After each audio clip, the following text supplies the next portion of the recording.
Lorsque tu regardes le ciel nocturne, toutes les étoiles que tu peux observer font partie de notre galaxie, la Voie lactée. Selon les estimations des scientifiques, la Voie lactée abriterait 200 à 400 milliards d'étoiles. Ce qui n'est pas étonnant lorsque l'on sait que la Voie lactée mesure environ une centaine de milliers d'années-lumière de long et 1 millier d'années-lumière d'épaisseur. Et pourtant, la Voie lactée n'est elle-même qu'une des quelques 2000 milliards de galaxies que contient l'univers observable. De quoi donner le vertige. Notre galaxie fait partie de ce que l'on appelle le groupe local, un groupe de plus de 50 galaxies dont le diamètre atteint 10 millions d'années-lumière. La Voie lactée est, avec la galaxie d'Andromède, l'une des 2 galaxies les plus massives du groupe local. Ces 2 galaxies spirales sont séparées d'environ 2,5 millions d'années-lumière, mais comme elles se rapprochent à une vitesse de plus de 400 000 km/h, elles devraient entrer en collision dans environ 4,5 milliards d'années. Bien qu'impressionnante, cette collision ne devrait présenter aucun danger pour notre planète. Depuis la Terre, le ciel est un magnifique spectacle étoilé que formera cette nouvelle galaxie géante. Chers voyageurs, bien le bonjour. Aujourd'hui, nous allons partir ensemble à la découverte du groupe local, constitué des galaxies les plus proches de nous, situées à seulement quelques millions d'années-lumière de nous et non à plusieurs milliards. On peut donc les considérer comme nos voisines. D'ailleurs, certaines peuvent être observées à l'œil nu. Au cours de ce voyage, au cœur du groupe local, tu pourras observer la structure dipolaire de ce groupement de galaxies. Vu d'ici, le groupe local ressemble un peu à des haltères, avec d'un côté la Voie lactée et ses satellites, et de l'autre, la galaxie d'Andromède et ses satellites. Nous allons donc explorer ensemble les 2 galaxies principales du groupe local, la Voie lactée et la galaxie d'Andromède, mais aussi toutes les galaxies plus petites qui sont concentrées autour. Tu découvriras au cours de ce voyage presque tous les types de galaxies qui existent, des galaxies spirales aux galaxies naines de forme sphérique, elliptique ou même carrée. Mais avant de partir pour une nouvelle aventure, pense à liker la vidéo et à t'abonner à la chaîne pour ne rien manquer. Merci et accroche ta ceinture, décollage immédiat pour découvrir les galaxies voisines.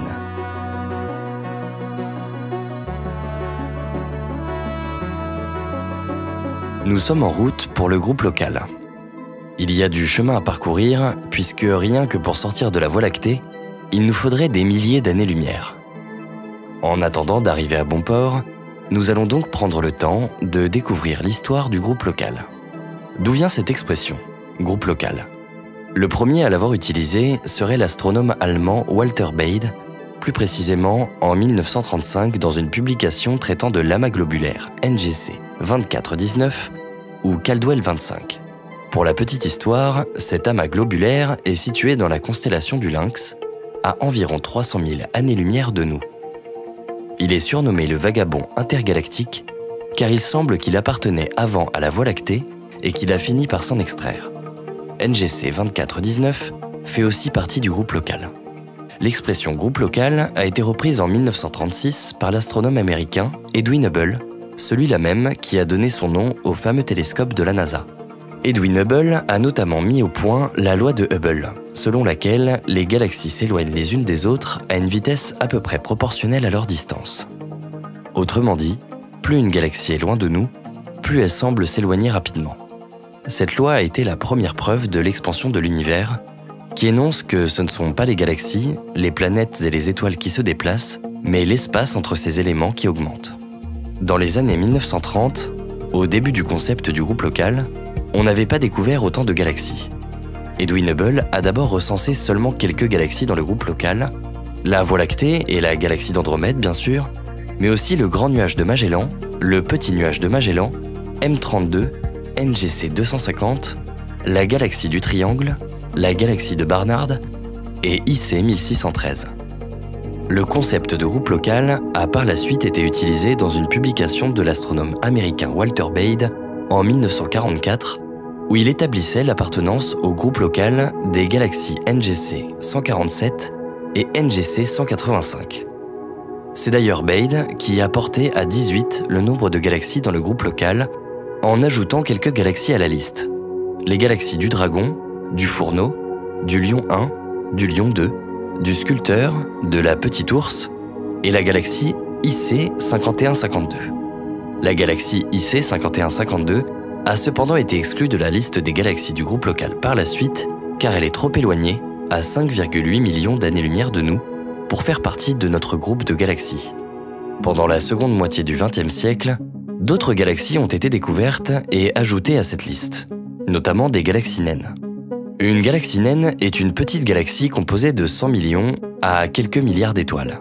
Par comparaison, rappelle-toi que la Voie lactée en contient 200 à 400 milliards. Les galaxies naines gravitent souvent autour de plus grandes galaxies, comme c'est le cas dans le groupe local, où l'on trouve les galaxies naines concentrées autour de la Voie lactée, de la galaxie d'Andromède et de la galaxie du Triangle, les 3 plus grandes galaxies du groupe local.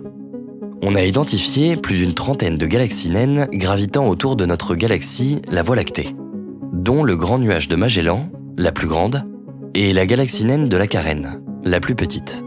En 2000, il y avait officiellement 38 galaxies dans le groupe local. Aujourd'hui, on en dénombre plus de 50.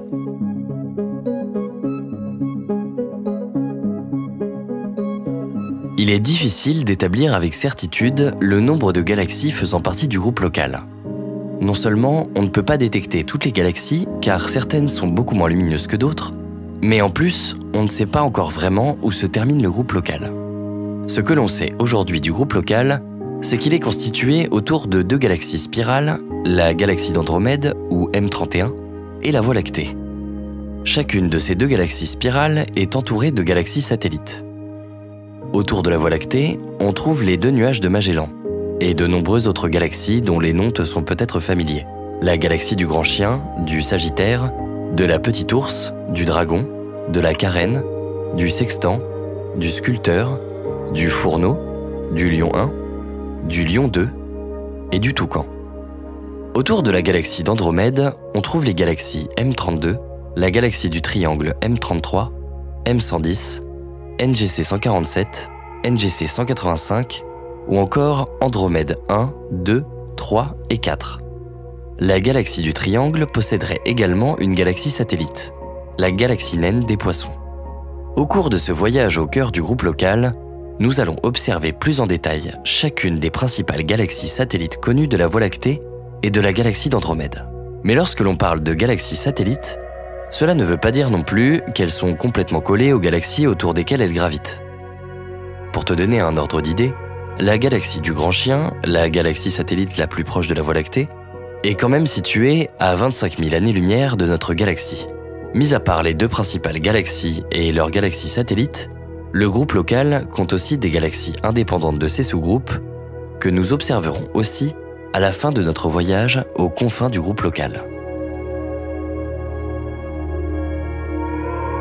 Nous sommes maintenant arrivés à destination. Il est temps d'observer le groupe local de plus près. Le groupe local est situé à la périphérie d'un superamas géant de galaxies, le superamas de la Vierge. Aussi appelé superamas local, le superamas de la Vierge est un superamas de galaxies qui comprend le groupe local et en son centre l'amas de la Vierge. Il regroupe environ 10 000 galaxies et une grande partie de sa masse est probablement constituée de matière noire.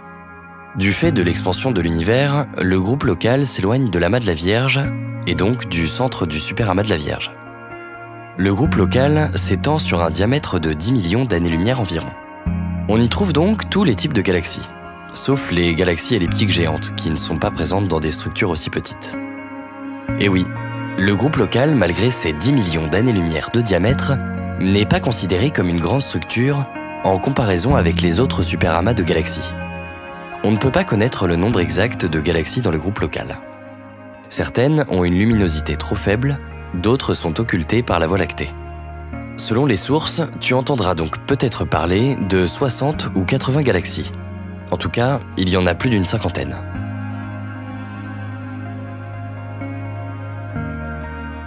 Dans le groupe local, on compte 3 galaxies spirales.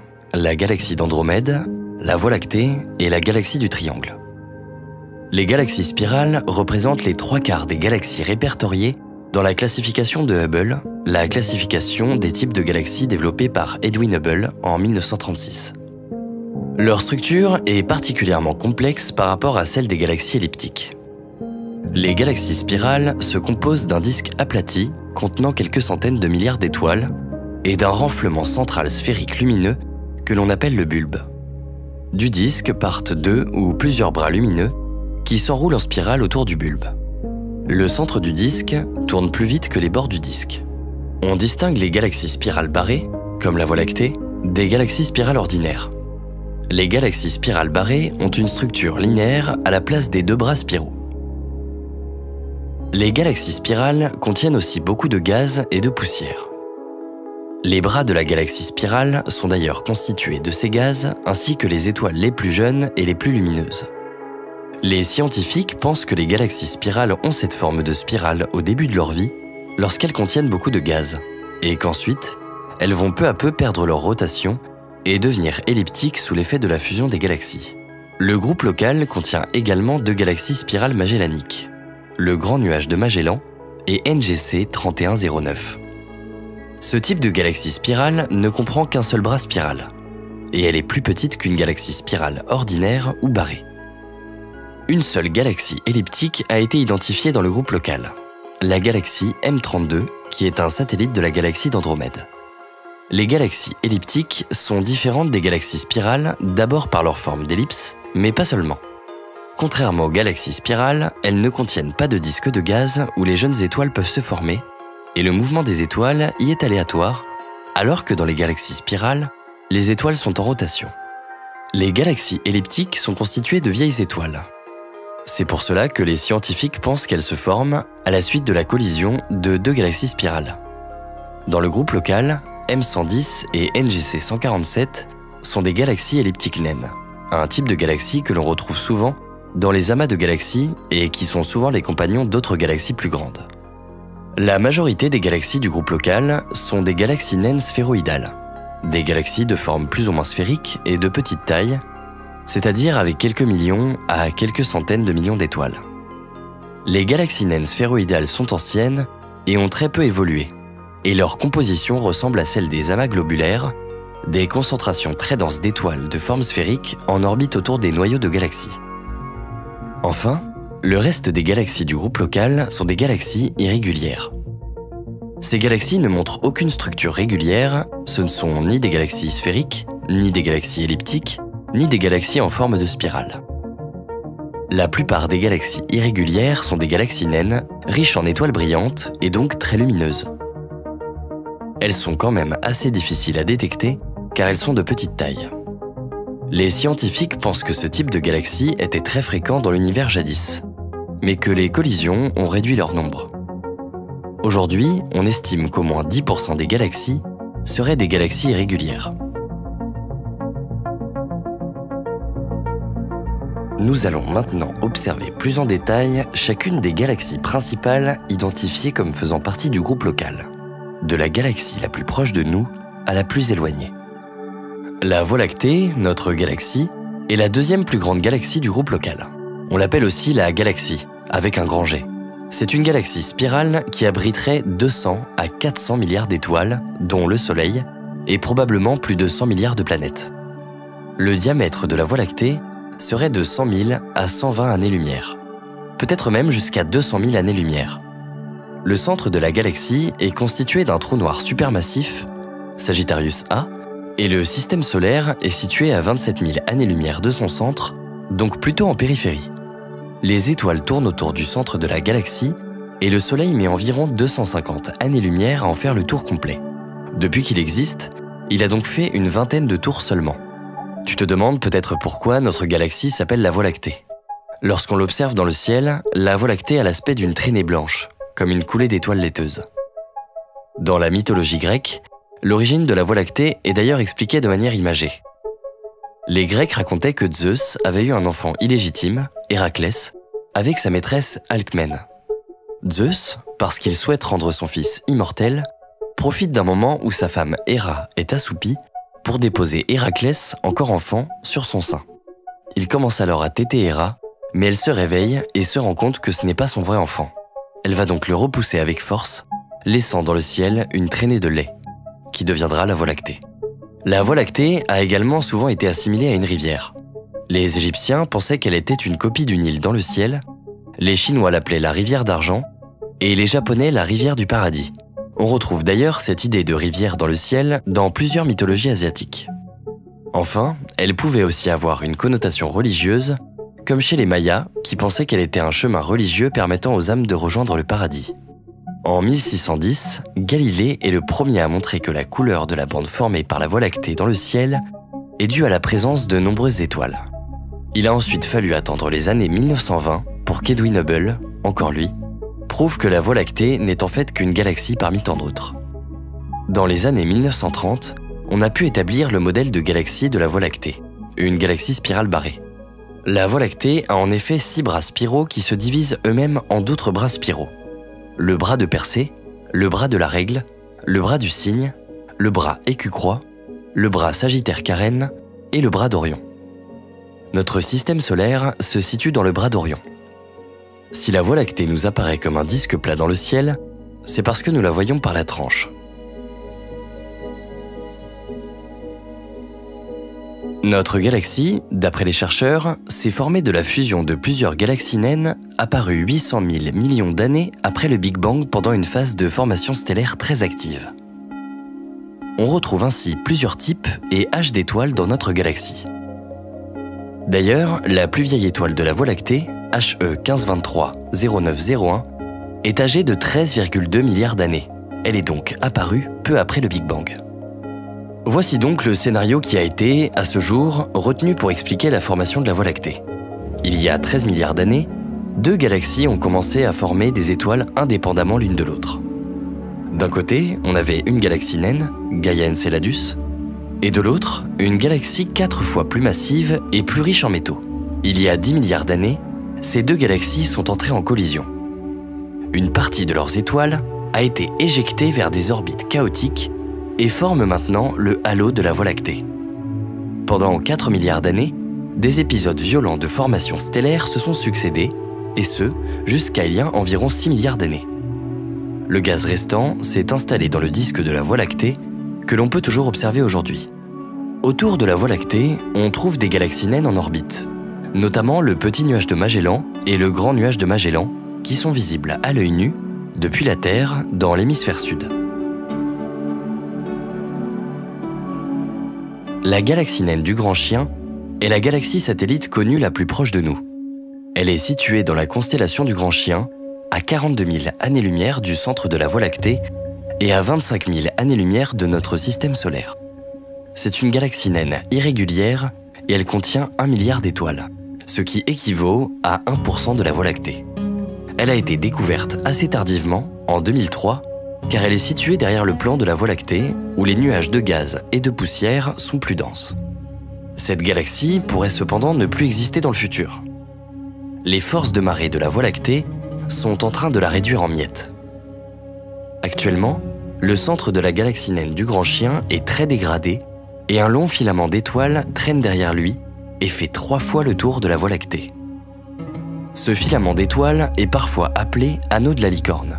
C'est d'ailleurs lui qui a permis aux scientifiques de découvrir la galaxie naine du Grand Chien.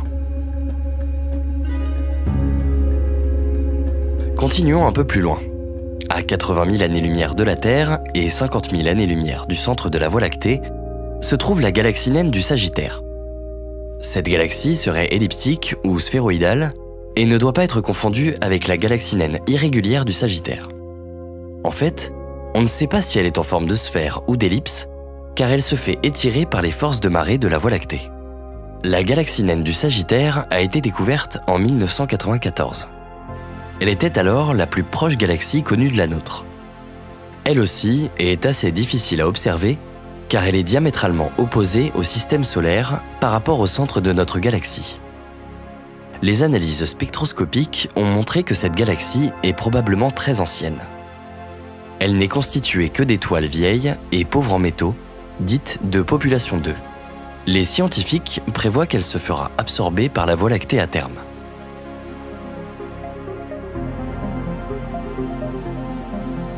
Un peu plus loin, le grand nuage de Magellan est une galaxie spirale magellanique barrée. Avec un diamètre de 14 000 années-lumière, c'est la 4e galaxie la plus massive du groupe après la galaxie d'Andromède, la Voie lactée et la galaxie du Triangle. La galaxie spirale magellanique est un type de galaxie spirale qui ne possède qu'un seul bras spiral. Ce type a d'ailleurs été créé pour le Grand Nuage de Magellan par l'astronome français Gérard de Vaucouleurs lorsqu'il a révisé la classification de Hubble. Contrairement aux deux autres galaxies satellites que nous avons vues jusqu'à présent, le Grand Nuage de Magellan peut se voir depuis la Terre, plus précisément depuis l'hémisphère sud. Il a d'ailleurs été découvert bien plus tôt que la galaxie naine du Grand Chien et la galaxie naine du Sagittaire, puisqu'il aurait été mentionné pour la première fois en 964 par un astronome perse du nom de Abd al-Rahman al-Soufi. Le Grand Nuage de Magellan pourrait entrer en collision avec la Voie lactée bien avant la galaxie d'Andromède. On y trouve des objets célestes remarquables comme la nébuleuse de la Tarentule, une région d'hydrogène ionisé ou région HII est la plus grosse nébuleuse connue à ce jour. Dans cette zone, le taux de naissance des étoiles est plus élevé qu'en n'importe quelle région de notre galaxie. On trouve aussi, dans le Grand Nuage de Magellan, des trous noirs stellaires, des objets célestes issus de l'évolution des étoiles les plus massives après leur explosion en supernova. Il y a aussi un sursauteur gamma mou SGR 052666, une source de rayons gamma qui est probablement liée à des étoiles à neutrons jeunes à fort champ magnétique. Le Grand Nuage de Magellan est relié au Petit Nuage de Magellan par un pont de gaz et d'étoiles appelé le pont magellanique. Le Petit Nuage de Magellan est une galaxie irrégulière située dans la constellation du Toucan et c'est l'un des objets célestes les plus éloignés pouvant être vus à l'œil nu. En revanche, comme le Grand Nuage de Magellan, avec qui il forme une paire, tu ne pourras le voir que depuis l'hémisphère sud, dans un lieu éloigné de toute pollution lumineuse. Comme le Grand Nuage de Magellan, le Petit Nuage a été mentionné pour la première fois par le navigateur Amerigo Vespucci dans un compte-rendu de voyage de 1503-1504. Mais c'est l'expédition de Magellan qui lui a donné son nom. On pense que le Petit Nuage de Magellan était une spirale barrée qui a été déformée par les forces de marée de la Voie lactée. La galaxie naine du Bouvier se situe à proximité des deux nuages de Magellan. Nous sommes maintenant à 195 000 années-lumière du Soleil. Cette galaxie naine sphéroïdale est située dans la constellation du Bouvier, d'où son nom, et elle a été découverte en 2006. Elle apparaît peu lumineuse. Et oui, sa luminosité est estimée à 100 000 fois la luminosité solaire, ce qui est assez faible pour une galaxie. La galaxie naine du Bouvier est fortement perturbée par les forces de marée de la Voie lactée. Elle est composée principalement d'étoiles très anciennes, âgées de 13,3 à 13,4 milliards d'années.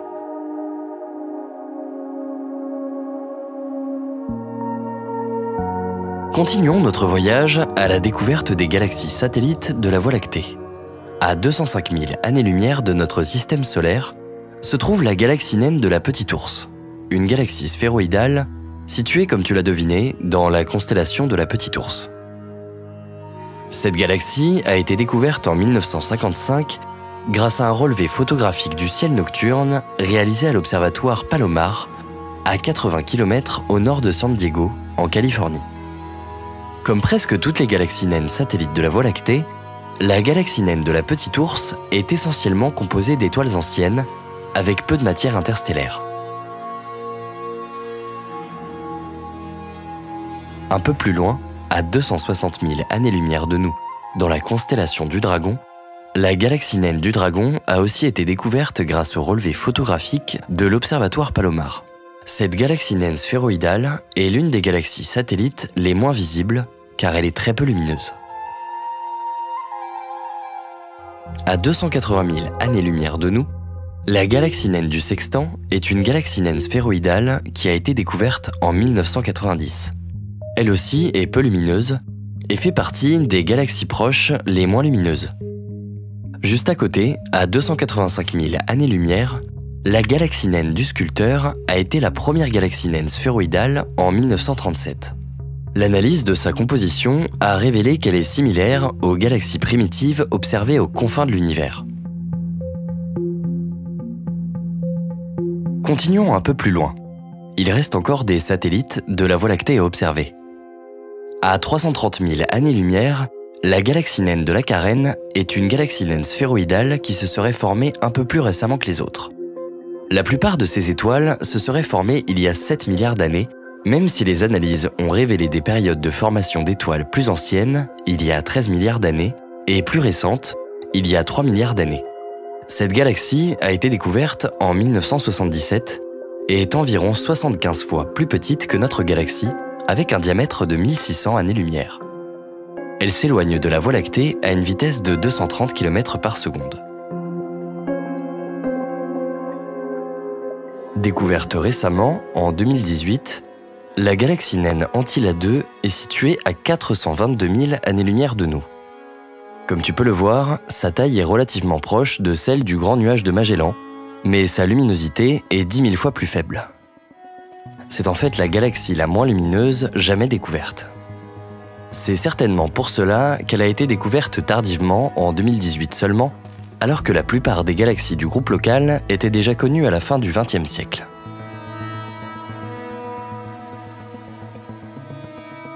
La galaxie naine du Fourneau est située à 450 000 années-lumière de nous environ. C'est aussi une galaxie naine sphéroïdale qui est composée d'étoiles anciennes. Elle brille faiblement. Plusieurs amas globulaires y ont été détectés, notamment NGC 1049, qui est plus brillant que la galaxie elle-même. NGC 1049 a d'ailleurs été découvert un siècle avant la galaxie naine du Fourneau.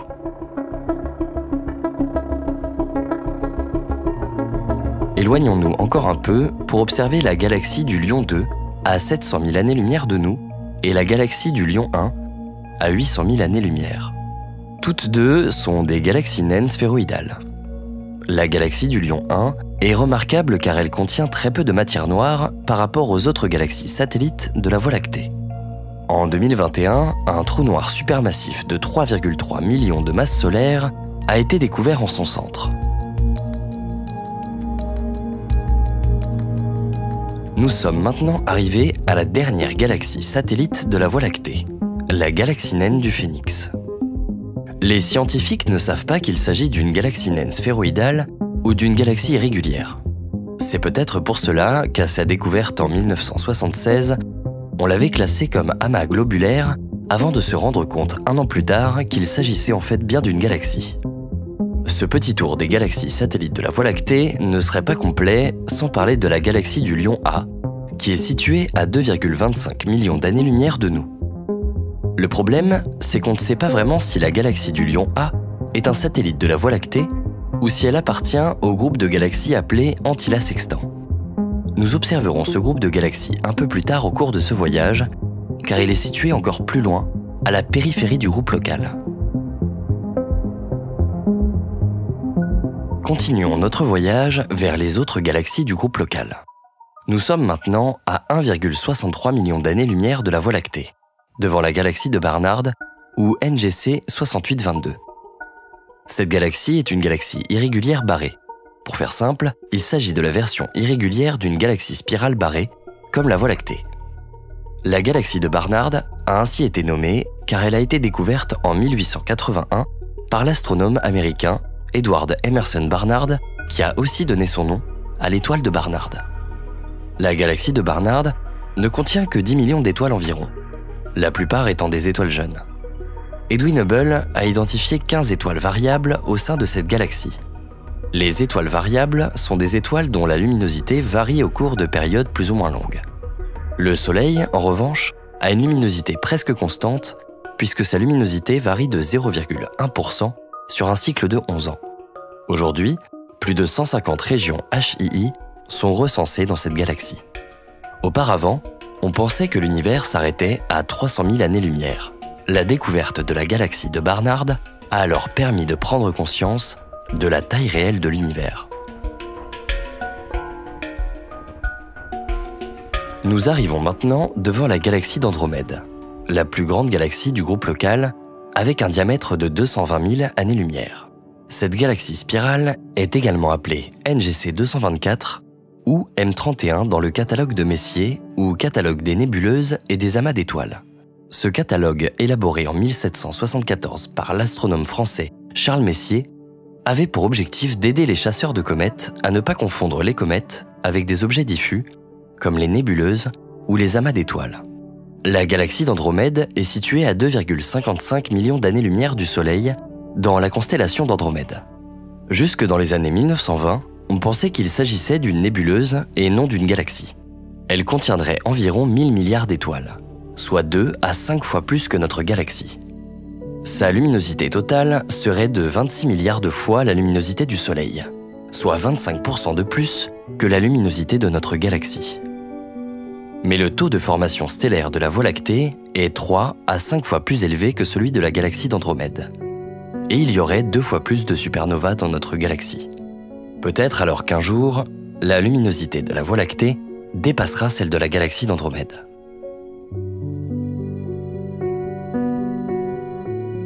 Parce qu'elle est très lumineuse, la galaxie d'Andromède est l'une des rares galaxies que tu pourras observer à l'œil nu dans l'hémisphère nord. Si tu regardes bien, tu ne peux pas la manquer. Son diamètre apparent est de 6 fois le diamètre apparent de la Lune depuis la Terre. Elle a d'ailleurs été découverte il y a longtemps. La première mention écrite connue de cette galaxie date de l'an 1964 par Abd al-Rahman al-Soufi dans son livre des étoiles fixes. Il a cependant fallu attendre 1612 pour qu'elle soit observée au télescope par l'astronome allemand Simon Marius, celui-là même qui a nommé les 4 principaux satellites de Jupiter, les lunes galiléennes. La galaxie d'Andromède a été photographiée pour la première fois en 1887 par l'astronome britannique et pionnier de la photographie de nébuleuses, Isaac Roberts. On pense que la galaxie d'Andromède s'est formée récemment. Ce qui veut dire, pour les astronomes, il y a moins de 3 milliards d'années. À l'époque où elle s'est formée, la Terre existait certainement déjà. La galaxie d'Andromède serait née de la collision de 2 galaxies. Comme la Voie lactée, elle renfermerait en son centre un trou noir supermassif appelé M31. D'ici 4,5 milliards d'années environ, un observateur placé sur Terre pourra voir la galaxie d'Andromède dans le ciel nocturne sous la forme d'un nuage de poussière de couleur rosâtre. En effet, la galaxie d'Andromède et la Voie lactée vont entrer en collision. Cette collision aura de nombreux effets. Cela va d'abord provoquer l'effondrement des nuages de gaz de la galaxie. Ensuite, cela va donner naissance à de nouvelles étoiles. Des étoiles seront aspirées par ce trou noir et d'autres seront éjectées dans l'espace intergalactique. Les galaxies, quant à elles, vont fusionner pour former une grande galaxie de forme elliptique. Leurs 2 trous noirs supermassifs vont eux aussi fusionner pour former un trou noir encore plus grand. Autour de la galaxie d'Andromède, il y a aussi des galaxies satellites, comme celle qui se trouve autour de la Voie lactée. La plus importante d'entre elles est la galaxie du Triangle, ou M33, qui est la 3e plus massive galaxie du groupe local, avec une masse de 60 milliards de fois celle du Soleil. Il s'agit également d'une galaxie spirale.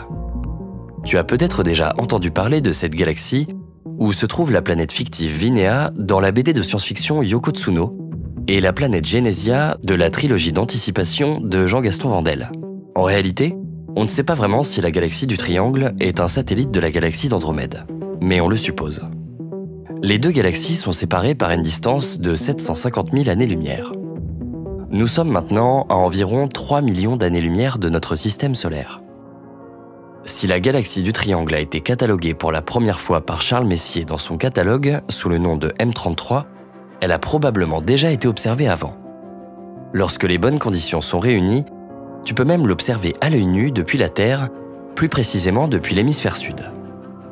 D'ailleurs, on a trouvé des mentions de cet objet dès 1850.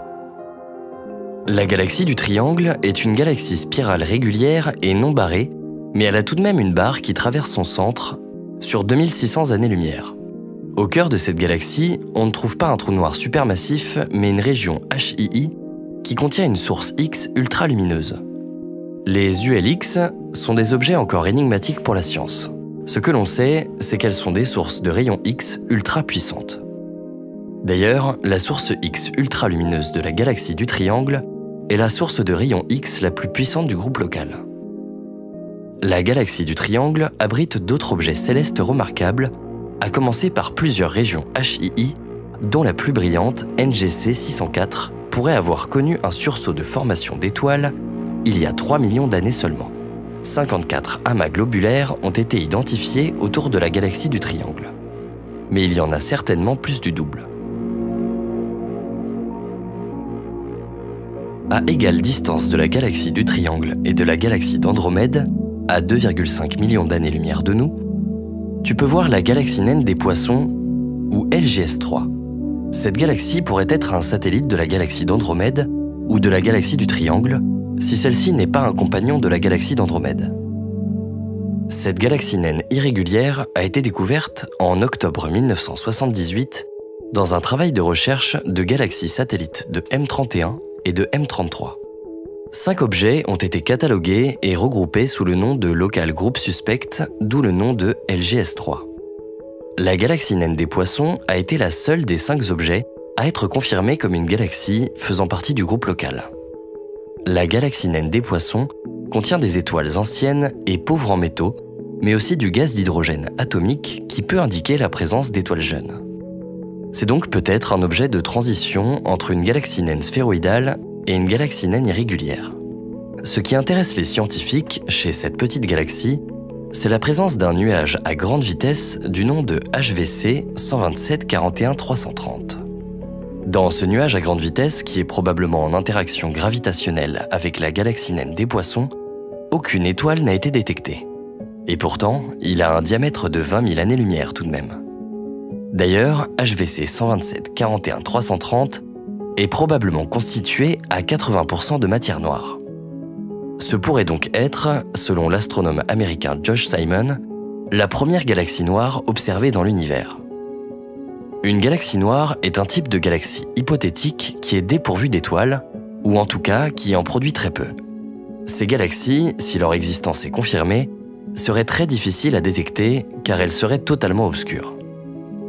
Les modèles théoriques de formation des galaxies estiment que les galaxies noires constitueraient la première étape dans le long processus de formation d'une galaxie.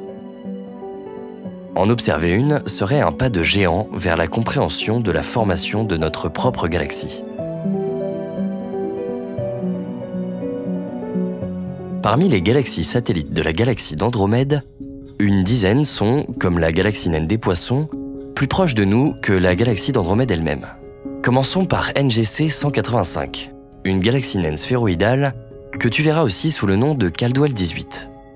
Découverte en 1787 et reconnue comme membre du groupe local en 1944, cette galaxie est située à 2,1 millions d'années-lumière de nous, dans la constellation de Cassiopée. Elle semble liée gravitationnellement à NGC 147 ou Caldwell 17, une autre galaxie naine sphéroïdale, compagnon de la galaxie d'Andromède. Les deux forment un système binaire stable. À la même distance de la galaxie d'Andromède qui ne l'est la galaxie du Triangle, on trouve la galaxie naine irrégulière IC10. Située à 2,15 millions d'années-lumière de nous, elle appartient à la constellation de Cassiopée. Découverte en tant qu'objet céleste en 1889, elle n'a été identifiée comme une galaxie qu'en 1935. C'est Edwin Hubble, encore une fois, qui a émis l'hypothèse de son appartenance au groupe local. Appartenance qui a été confirmée en 1966 par la mesure de sa vitesse radiale. Plus petite que le petit nuage de Magellan, elle est pourtant aussi lumineuse que cette galaxie. Il faut dire que sa phase active de formation stellaire a duré plus longtemps que celle du petit nuage de Magellan. On retrouve donc plusieurs générations d'étoiles dans cette galaxie. Par contre, elle consomme rapidement ses réserves de gaz interstellaire qui sera certainement épuisée dans quelques milliards d'années seulement. Cette galaxie n'a pas fini d'étonner les scientifiques puisqu'elle abrite aussi l'un des trous noirs stellaires parmi les plus massifs connus, avec une masse de plusieurs dizaines de fois celle du Soleil. À environ 2,3 millions d'années-lumière de nous, on trouve aussi la galaxie Andromède 2, une galaxie naine sphéroïdale découverte en 1972, en même temps que d'autres galaxies qui ont été nommées Andromède 1, Andromède 3 et Andromède 4. Comme la galaxie naine des Poissons, Andromède 2 est située entre M31 et M33. On ne sait donc pas vraiment de quelle galaxie elle est le satellite, mais les scientifiques penchent pour la galaxie d'Andromède. Quant à Andromède 3, à 2,5 millions d'années-lumière de nous, c'est aussi une galaxie naine sphéroïdale. On pense qu'il n'y a pas de formation d'étoiles dans cette galaxie, car elle ne contient que des étoiles anciennes, soit de l'âge de celle de la Voie lactée, soit plus jeunes d'environ 3 milliards d'années. En revanche, on y a identifié 56 étoiles variables. La galaxie naine irrégulière IC 1613, située à peu près entre Andromède 2 et Andromède 3 dans la constellation de Cétus, a la forme d'une galaxie spirale mais les caractéristiques des galaxies irrégulières et des galaxies sphéroïdales. Elle contient très peu de poussière cosmique, ce qui facilite le travail des astronomes qui cherchent à sonder son contenu. Par contre, elle est très peu lumineuse. Tu ne pourras donc pas l'observer à l'œil nu. Nous sommes toujours à 2,5 millions d'années-lumière de nous. Tu peux voir aussi la galaxie Andromède 7, aussi appelée la galaxie naine sphéroïdale de Cassiopée, qui a été découverte en 1998. Cette galaxie est intéressante car elle est la plus brillante et la plus massive de toutes les galaxies naines sphéroïdales satellites de la galaxie d'Andromède. C'est aussi celle qui possède la plus forte métallicité. Ces étoiles sont plutôt anciennes puisque 90% d'entre elles se seraient formées il y a 5 milliards d'années.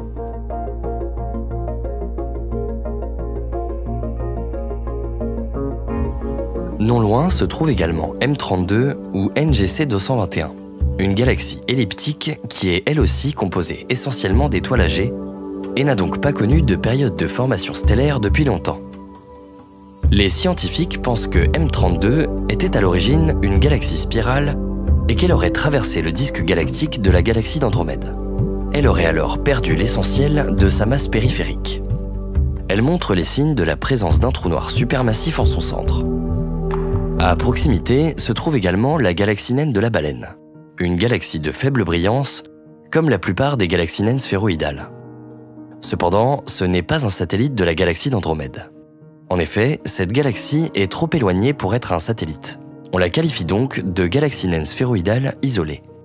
Ces galaxies sont assez rares dans le groupe local. Mais la galaxie naine de la Baleine n'est pas la seule. La galaxie naine du Toucan, par exemple, est aussi une galaxie naine sphéroïdale isolée. Les analyses effectuées grâce au télescope Hubble ont permis aux scientifiques d'établir que depuis 8 milliards d'années, il n'y a pas eu de formation d'étoiles dans cette galaxie. 4 autres galaxies satellites de la galaxie d'Andromède sont situées plus loin de nous que M31. Il s'agit des galaxies Andromède 1, Andromède 5, M110 et Andromède 6. Andromède 1 a été découverte en même temps qu'Andromède 2, 3 et 4. Cette galaxie naine sphéroïdale est située à 2,6 millions d'années-lumière de nous et à 150 000 années-lumière de la galaxie d'Andromède. C'est la galaxie la moins lumineuse dans laquelle un amas globulaire a été trouvé. Andromède 5 a été découverte 25 ans après les 4 premières galaxies appelées Andromède. C'est une galaxie sphéroïdale naine sans grande particularité, si ce n'est qu'elle présente une métallicité élevée. M110, ou NGC 205, à 2,7 millions d'années-lumière de nous, est plus intéressante pour les scientifiques. Cette galaxie elliptique contient des niveaux inhabituels de gaz moléculaire ionisé et de poussière. De plus, ces étoiles suivent des mouvements aléatoires alors que la galaxie elle-même est animée d'un mouvement de rotation. Plusieurs amas globulaires ont été détectés dans cette galaxie qui contiennent tous des étoiles âgées, sauf celui qui est situé près du cœur de la galaxie. Le dernier satellite de la galaxie d'Andromède, Andromède 6, aussi appelé galaxie naine sphéroïdale de Pégase, serait situé à 3,1 millions d'années-lumière de M31 et non à 2,7 millions d'années-lumière comme on l'a longtemps cru. Il ne faut pas la confondre avec la galaxie naine irrégulière de Pégase, aussi nommée DDO 216, qui est aussi un satellite de M31 situé dans la constellation de Pégase.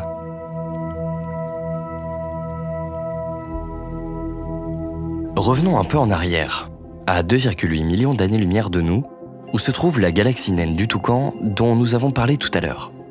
Cette galaxie naine sphéroïdale est particulière car elle n'est ni le satellite de la Voie lactée, ni de la galaxie d'Andromède comme la galaxie naine de la Baleine.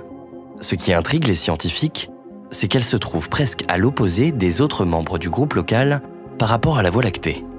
Contrairement aux autres galaxies naines sphéroïdales isolées, la galaxie du Toucan ne connaît pas actuellement de période de formation d'étoiles. Cette galaxie semble d'ailleurs être dépourvue de gaz. Elle aurait formé ses étoiles il y a 13 milliards d'années, et ce, pendant 1 milliard d'années environ. Depuis 8 milliards d'années, aucune nouvelle étoile ne s'y serait formée. En fait, on pense que la galaxie du Toucan se serait approchée de la galaxie d'Andromède il y a 11 milliards d'années environ, ce qui l'aurait éjectée loin jusqu'à sa position actuelle. De telles galaxies sont appelées des galaxies à contre-courant.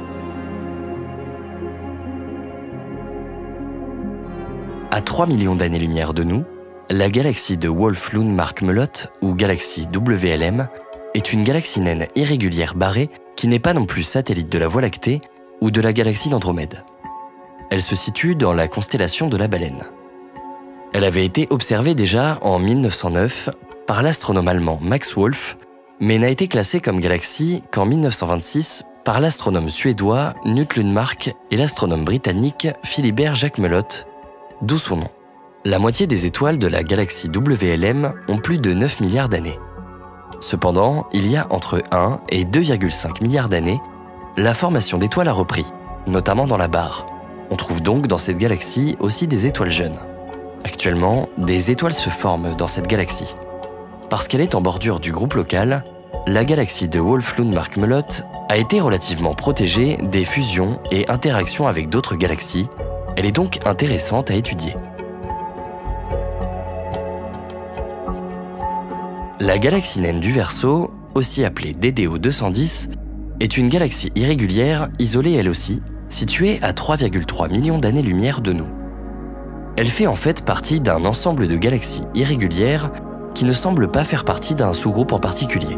Cette galaxie est intéressante pour les scientifiques car elle présente un décalage vers le bleu. Le décalage vers le bleu est différent du décalage vers le rouge, dont tu as certainement entendu parler. Pour te résumer rapidement, le décalage vers le rouge est la preuve spectrale émise par des objets célestes qui s'éloignent, par exemple des galaxies, mais aussi des planètes.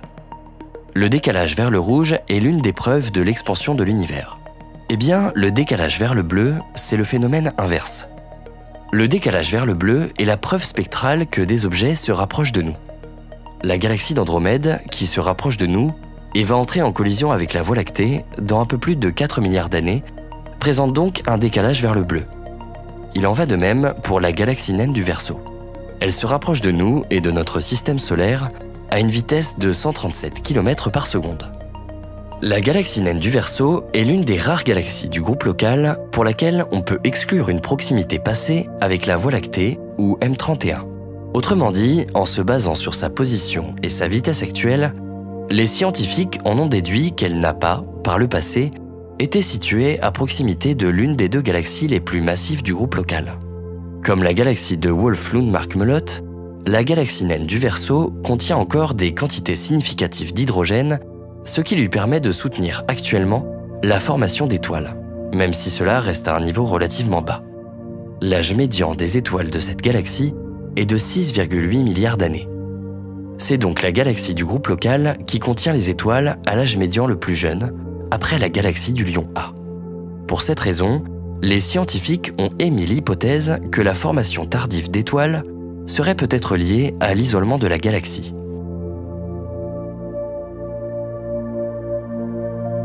Tu te souviens que nous avons observé, un peu plus tôt au cours de ce voyage, la galaxie naine du Sagittaire. Cette galaxie satellite de la Voie lactée est la deuxième plus proche de nous, après la galaxie du Grand Chien. Nous nous trouvons maintenant devant la galaxie naine irrégulière du Sagittaire, à ne pas confondre. La première, située à 80 000 années-lumière de nous, est elliptique ou sphéroïdale. La seconde est irrégulière et se situe à 4,2 millions d'années-lumière de nous, soit très proche des frontières du groupe local.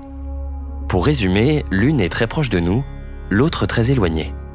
La galaxie naine irrégulière du Sagittaire a été découverte en 1977. Comme elle est très proche de la limite du groupe local, on ne sait pas vraiment avec certitude si elle appartient à ce groupement de galaxies. En tout cas, si elle fait partie du groupe local comme on le suppose, il s'agit de la galaxie membre du groupe local la plus éloignée de son centre de gravité. Beaucoup plus lumineuse que la galaxie naine du Verseau que nous venons d'observer, elle aurait connu une longue période de formation d'étoiles et possède un grand nombre d'étoiles d'âge intermédiaire. La plupart des étoiles de cette galaxie seraient donc âgées de 4 à 8 milliards d'années. À 4,2 millions d'années-lumière de nous, une autre galaxie est située à la périphérie du groupe local, dans la constellation de la Grande Ourse, UGC 4879. C'est l'une des galaxies les plus isolées du groupe local. Il s'agit d'une galaxie naine irrégulière.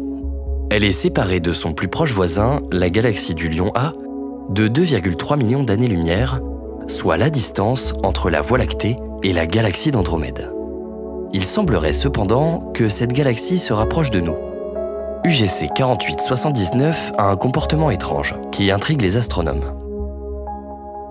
La grande majorité de ces étoiles s'est formée au cours des 4 premiers milliards d'années ayant suivi le Big Bang.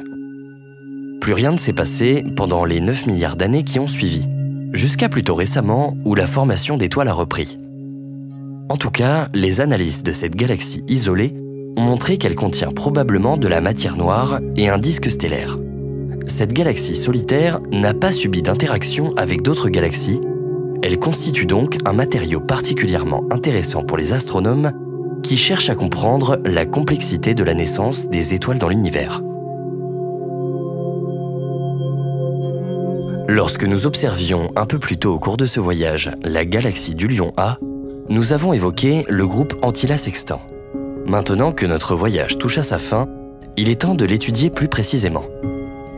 Le groupe Antillas Sextant est un petit groupe de galaxies situé dans la constellation de l'Hydre, du Sextant, du Lion et de la Machine pneumatique. En moyenne, il se trouve à 4,3 millions d'années-lumière de nous, soit à l'extrême limite du groupe local. Pour cette raison, on considère parfois que ce groupe de galaxies n'en fait pas partie. Beaucoup de chercheurs disent que le groupe Antillas Sextant est un groupe indépendant. Ce groupe de galaxies inclut NGC 3109, les galaxies du Sextant A et B, la galaxie du Léopée et la galaxie naine de la Machine pneumatique. Commençons par observer la galaxie NGC 3109. Cette galaxie spirale magellanique, barrée de 24 000 années-lumière de diamètre, est située dans la constellation de l'Hydre à environ 4,35 millions d'années-lumière de nous. C'est une galaxie dite à faible brillance de surface, ce qui signifie que vue depuis la Terre, sa brillance est inférieure de moins d'une magnitude à celle du ciel nocturne. Jusque-là, rien d'anormal. La plupart des galaxies naines sont des galaxies à faible brillance de surface. NGC 3109 présente cependant des caractéristiques originales. Elle a une très faible métallicité, comme le petit nuage de Magellan, et contient un nombre inhabituellement élevé de nébuleuses planétaires pour sa faible luminosité. Une nébuleuse planétaire qui n'a en fait rien d'une planète est un grand nuage de gaz créé par une étoile géante en fin de vie qui devient instable et se met à éjecter leur couche supérieure. Les nébuleuses planétaires sont de magnifiques objets célestes, avec de très belles couleurs. L'analyse de la vitesse radiale de la déformation du disque de la galaxie NGC 3109 a montré que cette galaxie et la galaxie naine de la Machine pneumatique se sont rapprochées il y a environ 1 milliard d'années. Ces deux galaxies, du groupe Antillas Sextant, seraient en interaction gravitationnelle liée à la force de marée. La galaxie naine de la Machine pneumatique est située à 4,17 millions d'années-lumière de nous, dans la constellation de la Machine pneumatique, comme son nom l'indique. Elle est parfois classée comme une galaxie naine sphéroïdale, parfois comme une galaxie naine transitionnelle sphéroïdale à irrégulière, parfois comme une galaxie naine elliptique. Elle contient des étoiles d'âge varié, les plus jeunes étant concentrées dans le centre et les plus âgées en périphérie. Le groupe Antillas Sextant inclut également la galaxie du Sextant A, une galaxie irrégulière de 5000 années-lumière de diamètre, qui a une forme carrée particulière. En tout cas, c'est sous forme carrée qu'elle nous apparaît depuis la Terre. Quant à la galaxie du Sextant B, qui forme une paire avec la galaxie du Sextant A, c'est aussi une galaxie irrégulière. Elle se situe juste à l'extérieur de ce que l'on considère comme la frontière du groupe local, et elle s'éloigne de la Voie lactée à une vitesse de 300 km/s. C'est l'une des plus petites galaxies où des nébuleuses planétaires ont été observées. On en a identifié au moins 5.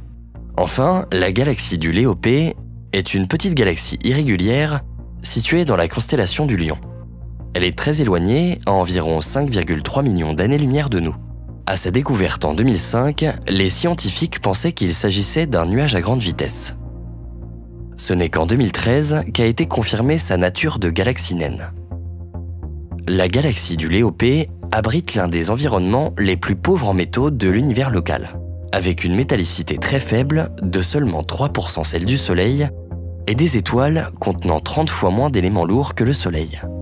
En fait, la galaxie du Léopée serait similaire aux galaxies primitives. C'est l'une des galaxies à formation d'étoiles les plus petites et les plus faibles du groupe local, avec une luminosité totale de 440 000 fois inférieure à celle du Soleil et une masse stellaire de seulement 560 000 fois la masse du Soleil, ce qui est faible. Elle contient donc relativement peu d'étoiles. Et pourtant, c'est l'une des rares galaxies du groupe local ou de ses environs proches, si l'on considère qu'elle n'en fait pas partie, qui continue actuellement de former des étoiles. Cela t'étonne? En vérité, son taux de formation stellaire est très lent, équivalent à une masse solaire tous les 20 400 ans. Pas étonnant donc qu'elle contienne si peu d'étoiles alors qu'elle en forme de manière constante depuis au moins 4 milliards d'années.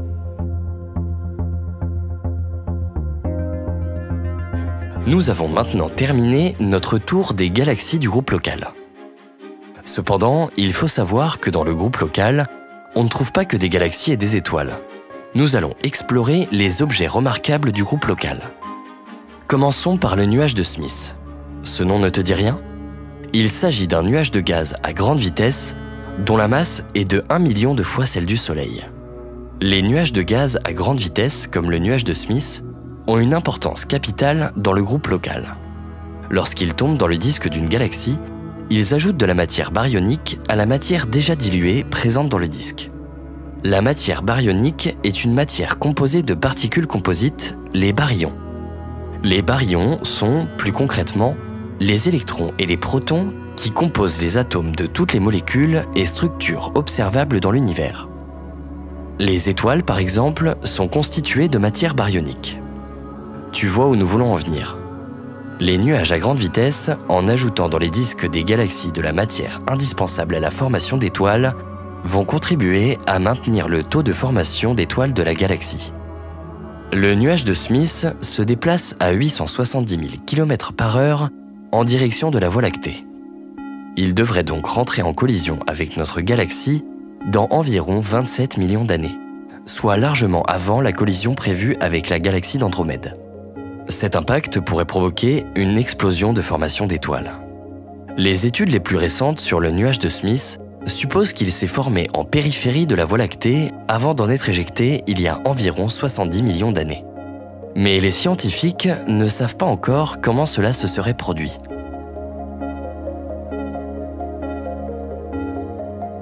Le courant magellanique, ou courant de Magellan, est un autre nuage à grande vitesse notable du groupe local. Il s'agit en fait du pont de matière qui est situé dans le sillage du grand et du petit nuage de Magellan. Il se déplace à une vitesse de 400 km/s, soit une vitesse bien supérieure à celle à laquelle se déplace notre galaxie. On ne sait pas vraiment comment il s'est formé, mais on suppose que les forces de marée qui s'exercent entre les deux galaxies satellites de la Voie lactée en sont à l'origine. En 2010, il a été établi qu'il couvrirait une distance de 600 000 années-lumière, ce qui est bien plus long que ce que les chercheurs pensaient auparavant. De cette information, les scientifiques ont déduit que le courant magellanique a pu se former il y a environ 2,5 milliards d'années lorsque les nuages de Magellan sont passés l'un près de l'autre. Le courant de Magellan est intéressant pour les scientifiques qui l'étudient pour mieux comprendre l'interaction des nuages à grande vitesse et notre galaxie. Avant de terminer ce voyage, nous allons encore observer un dernier objet insolite du groupe local, appelé l'anneau de la licorne ou encore le courant de la licorne. Nous l'avons déjà aperçu tout à l'heure lors de notre exploration de la galaxie du Grand Chien. Ce long filament d'étoiles découvert en 2002 entoure la Voie lactée sur 200 000 années-lumière de long, à une distance de 53 800 années-lumière environ. On ne connaît pas vraiment l'origine de l'anneau de la licorne. Il pourrait bien s'agir des vestiges de fusion de deux galaxies, soit la fusion de la galaxie naine du Grand Chien avec la Voie lactée, soit la fusion de la galaxie naine du Sagittaire avec la nôtre. En tout cas, d'après une publication de 2011 dans la très sérieuse revue Nature, la fusion de la Voie lactée et de la galaxie naine du Sagittaire pourrait créer de tels anneaux. Une autre hypothèse affirme que l'anneau de la licorne n'est en réalité pas un anneau, mais simplement une surdensité. Les surdensités seraient fréquentes dans les galaxies au disque déformé et évasé, comme la Voie lactée. Autrement dit, il ne s'agirait pas d'une structure indépendante, mais d'une ondulation appartenant au disque de notre galaxie. Cette hypothèse a été infirmée par des observations du télescope anglo-australien en 2007. D'après ces observations, un disque déformé ne pourrait créer la structure que l'on observe. Il faudrait pour cela qu'il y ait une éruption du disque. Ou alors, la cause est externe à notre galaxie. En bref, on n'en sait pas beaucoup plus pour le moment, mais les scientifiques continuent de se pencher sur les origines de cette structure originale du groupe local. Notre voyage touche à sa fin. Il est tentant d'aller explorer encore plus loin dans l'univers. Tu te demandes certainement ce qu'il y a au-delà du groupe local. Le groupe galactique voisin du nôtre est le groupe IC342 Maffei, qui présente la même structure que le groupe local. Autrement dit, il est composé de deux sous-structures qui s'organisent autour de galaxies massives. La première est la galaxie IC342 ou Caldwell 5, une galaxie spirale intermédiaire de la constellation de la Girafe, située à 11,4 millions d'années-lumière de nous. La seconde, c'est en fait une paire de deux galaxies, Maffei 1 et Maffei 2, toutes deux situées dans la constellation de Cassiopée. Chacune de ces deux structures possède 9 galaxies satellites connues. Le groupe IC342 Maffei en fait partie, tout comme le groupe local du superamas de la Vierge.